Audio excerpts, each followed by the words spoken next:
May ine-experiment na naman akong ulam mga ante.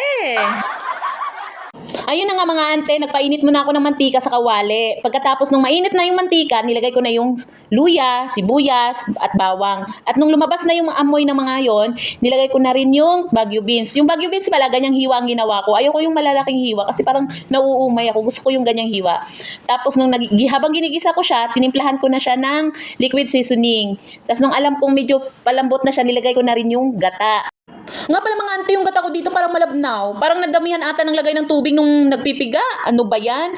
Masarap kasi kung ispiso yung gata. Yung malapot na malapot talaga siya. Eh kung pa-ispisuhin ko to, nako, lata na yung Baguio beans. Balik na nga tayo sa niluluto ko. Nung kumulo na pala yung gata, nilagay ko na yung dried pusit. Ang totoo talaga niyan mga ante, itong menu na to, nakita ko sa kapatid ko. Nagluto siya ng ganito nung umuwi ako sa bahay. Ang sarap ng pagkaluto niya. Tapos hindi ganito, yung malapot talagang yung gata niya, asing gatang gata. Yung sa akin parang, anak ko, ewan, parang sinabawan.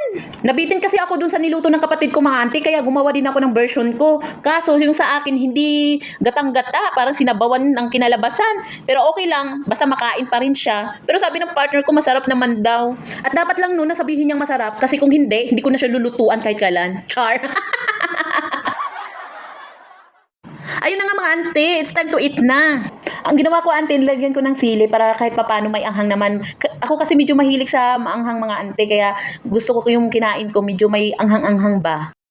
Pagkatapos habang kumakain may kunting chismisan, abay, kasarap naman talaga kumain. Kaya hindi mo mamalayan na napapadami ka na ng kain. Pagkatapos magrereklamo, ang taba-taba ko na, nananaba na ako. O mga ante, kain tayo! Alam niyo ba mga ante, habang nagchichismis yung partner ko, ako naman panay ng subo. Hindi ko na mamalayan na nakaraming subo na ako rito. Samantalang siya wala pa. O siya mga ante, hanggang dito na lang aking video. Bye-bye! See you on my next video!